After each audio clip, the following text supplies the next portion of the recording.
Magandang umaga po ngayon, April 12, 2026. Maraming po salamat sa mahal na Panginoon sa kagalingan niya ay pinagkakaloob dito. Ito po kasi ay gamutan ng spiritual. Kung kayo man po ay maraming tanong, ha? Ito po ay biyaya ng Panginoon, buhat pa po ng 1985 hanggang ngayon. 4 na dekada na po ang nakararaan.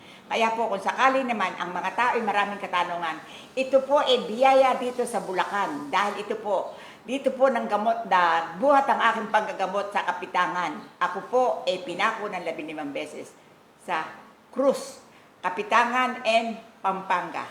Kaya kung kayo man po ay maraming tanong, ito po ang sagot ko. Ang cellphone po, since 1985, naka-record po roon lahat ng ginagawa ko. Kaya kung sasabihin ano pa po ang pinalalabas, ako po narito. Talaga po, ako'y tumutulong lamang sa mga tao sa kanilang kagalingan. At ang aking pong panggagamot sa paniniwala ng tao. Ito po ang isinenyas ko ngayon na April 12, 2026. Kasi po, ngayon pa lamang kayo. Lalo yung mga nasa mga katungkulan, ngayon pa lang kayo. 85 years old na po si Mother Paring. Kaya ito po ang aking pasyente. Kayo ate, ano masasabi mo sa panggagamot ni Mother Paring? Napakaganda po, napakasarap sa sa pakiramdam. Ito nga po, katunayan, hindi ako nakakalakad ng ngayon okay na siya. Palakpakan nyo. Salamat po. Okay. Matagal mo na ba dinidibdib yan? Sakit mo na yan? Ano pala, yung January. January. Okay. Pero sobrang kasi masakit siya.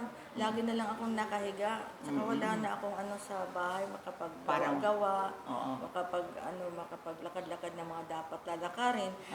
Kasi nga, gawa nga ng dito. Tsaka masama laging pakiramdam. Ngayon magamot kita. Tsaka yung lagi ako may discharge. Apo. Nakulay yellow. Alam niyo po ba nagawa ko? Ito po anak niya. Napalabas ko po ang nana sa matris. Talagang mahirap po ipaliwanag. Ikaw magsalita anak. Tayo, ano masasabi mo sa kunako na bigay ng Diyos? Ngayon po salamat po kang Panginoon.